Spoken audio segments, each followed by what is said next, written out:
Let's now turn our attention to the third item, and that's the question of the TTS engines. For us as blind people, this is a very important matter, and we talked about this last week. And so, as we reflect on this, I know a lot of TTS engines came up. We talked about deck talk, possibility of having deck talk come on to Android. We also talked about the disappearing eloquence from our phones as we move on to Android 14. And then I think there was another one we talked about, which was the Symphony TTS that is yet in the making. It hasn't come yet, but it's a wishful thing, and we're wishing that it would come to Android. And so, guys, having talked about that, I know it was a very passionate subject, and people talked with passion and all of that. Now, as we reflect on this, what do you guys think about this possibility that we might have something like the Symphony TTS or possibly have something like the Deck Talk? Now, personally, I'm not one that cared much about Deck Talk.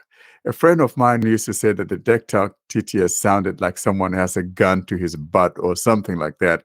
I never quite liked it, but you guys, tell me what you think about it. If you didn't have it, I think we had it also. Something similar to that Deck Talk was the one on our phones, like the mobile speak that had, that thing for um, the Nokia and Windows Phone.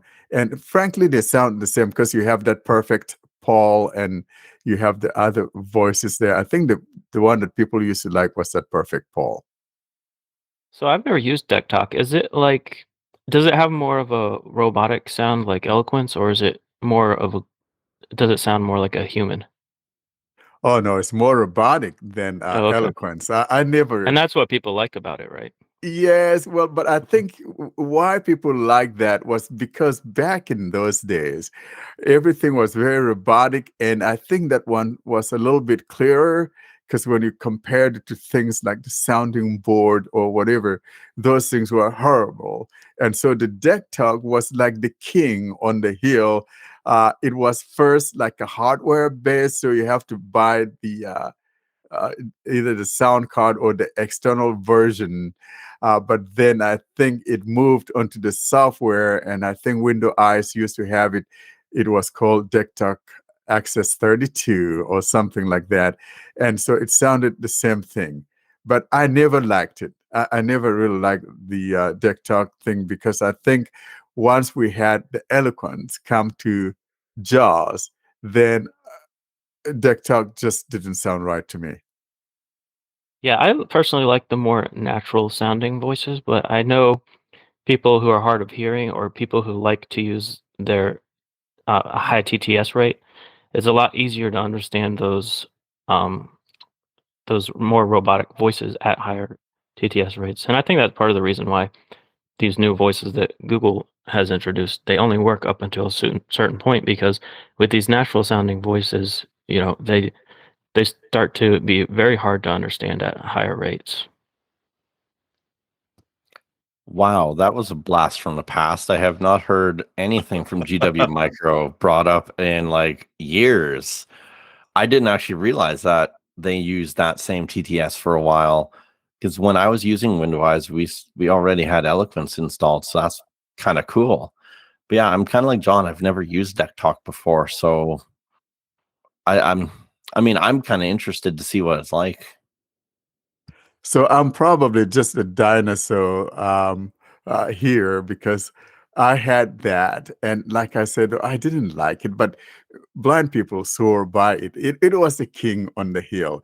So that's one of those possibilities that we're talking about, that there's a possibility that we might have that. So I think that when it all comes down to it, the most important thing, as I see it, is to be able to have multiple TTS engines available for the Android platform, like what we used to have when you look back on 2011 and 2012 and up to 2013. We had a plethora of TTS engines. And then, those things started to diminish to where we now have very few choices. All that we have left is a cappella, the vocalizer guys that Code Factory is no longer updating for some odd reason. I don't think we have seen any updates from vocalizer since what? I may even dare say maybe 2020 or maybe 2019. I'm not very sure about it, but we at least haven't seen anything like within the last year and this year from Code Factory with respect to updates on the vocalizer TTS engine. So I wonder where that's going to leave us at, but at least we still have a cappella. And then the one that I think we don't often talk about is the one from, I think, some lady called Olga, and that's the RH voice. It is not a bad TTS engine, but at least we have that. And we have also established that the Sarah Proc ones didn't work on the 64-bit on the Google 7 series. So the Sarah Proc is now slowly dropping out, unless, of course, the guys from that company decide to make it compliant with 64-bit. Once everyone moves to Android 14, then they may not be able to use that. As it is, we can use it on Pixel 7 series. Guys, any other TTS engines you guys can think of? We should not forget the Google TTS engine and the quality of Samsung. voices that they released. Back in the day when Android 2.3.6 was there, the horrible quality of Piko TTS was what I remembered. I couldn't stand it. Oh my god, the quality was just absolutely like I hate using this comparison, but it was actually worse than a Ford vehicle. Now you're walking down on the fighting side of me. I mean, not much can get worse than Ford. And I honestly think the Google TTS back on like 2.3 and up until like even a couple years ago, I honestly think the Google TTS was definitely worse than them. Yeah, I think that Piko or Pico, whatever, but though it was there, right? We still have it on some custom ROMs. For example, the Lineage custom ROM still supports that Piko or Pico TTS engine. It was terrible. But it kind of got you going till you could get something better. You know what I mean? I think that the most important thing is to be able to have something that gets you that speech so you know what to do and get a better speech. And John, you are talking about the Samsung TTS engine. So when I got my Samsung phone yesterday, I tried the Samsung voices and updated to all the newer voices and all of that. I still kind of find myself preferring the Google speech services over the Samsung ones. And it is just one of those subjective things, and it all boils down to subjectivity. I know some of my friends love the Samsung TTS engine and the new voices. I don't quite like them. Yeah, I like the Voice One on Samsung, but it kind of the thing about the Samsung voices, a couple things, they're very slow, so you have to speed them up to like at least 200 or 300% to get them to like sound normal. But also they take too much of a break between like paragraphs. So I'm not a fan of that. And no matter how you adjust the actual TTS rate, like it doesn't affect how long they pause between breaks. So that's the thing that kind of bothers me about the Samsung TTS engine, and that's what makes me go back to the Google TTS. And also the Voice One for Samsung, she kind of sounds like a little bee buzzing in your ear or something. Like she has like a little, you know what I mean? She has like a little buzzy sound to her. So we could just call her the busy buzzy bee, you know. Busy bee, yeah. Well, so I listened to some of them. They have like quite a handful of them. I think There's some there though that for some reason sound more like, I mean, even though they're like American voices, however, it sounded, I think either the Lisa or the Stephanie, I don't remember. One of those sound more like a British voice to me. I just don't know why. Yeah, she It's has just a weird accent. It's like it's kind of British, kind of Australian, kind of something else. Like it's just she has a weird sound to her, and it's like why is she even there in the US voices?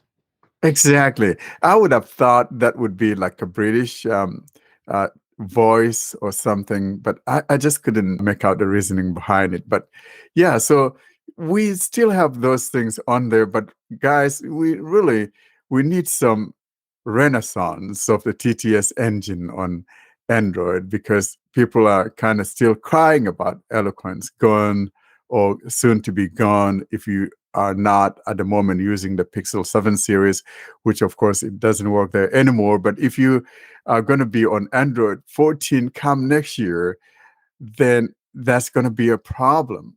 And like John, you said earlier, most especially for our brethren that are hard of hearing, that eloquence is what they kind of prefer because it makes more sense to them. And I just hope we find something else. And you guys should try other ones like that RH voice from Olga. I think it's not too bad. Or the e-speak, for example, guys. That e-speak is another one that is not too bad in the sense that, I mean, it's robotic. Probably is the worst culprit when it comes to being robotic here.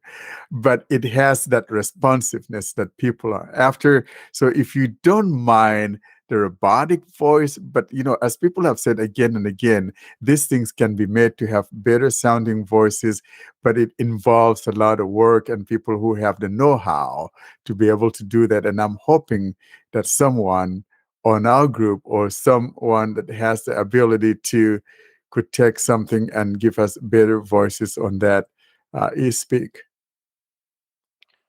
I'd be happy if somebody would steal Alex off of iOS and put it to Android. That was the most realistic voice I've had that I can actually understand at relatively high speeds.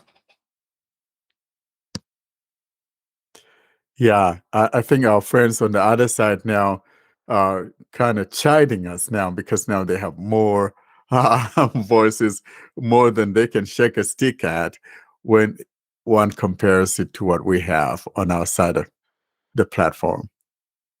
I say iOS can keep Alex. I don't need him.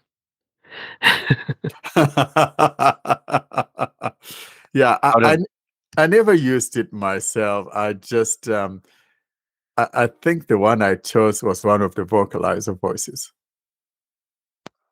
Yeah, out of everything iOS has given us, I definitely think, well, actually, I should rephrase that.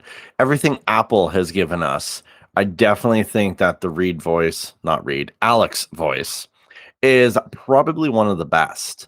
It's been on Mac for, I think, ever. And then when it came over to iOS, it was like the best voice I ever could find. So that's actually the one thing I do actually miss about iOS is having the hyper real voice, where most of our voices on Android, in my opinion, are still fairly robotic, even the realistic ones. So I don't know. We have a lot of room to grow. And I mean, the blind people in the world right now really should start seeing who can create the best realistic voices. We need more blind people creating the technology for blind people. Exactly. And you know what? I think one of the arguments that we constantly hear is that, oh, these things get too big. But with all the storages that we have on these modern phones, we could accommodate such things. For example, I don't think it would be too much to ask for, or it would be too much for anyone to have a voice that is 1 gig in size and sounding good. I think that Alex that you mentioned is almost like 800 or maybe almost 1 gig in size. And, one can choose to use it or not use it. But make that available.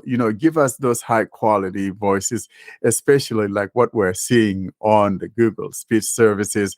But Google, let's push this thing out to everyone, because I kind of get tired of hearing people are not having access to that. And if the requirement were simply a 64-bit compliant machine or phone, then most of the people out there are having phones that are 64-bit compliant. And if they are, why are we not pushing this thing out to them, except those of us on the Pixel and running Android 13 or whatever? It's just not so bueno, so to speak.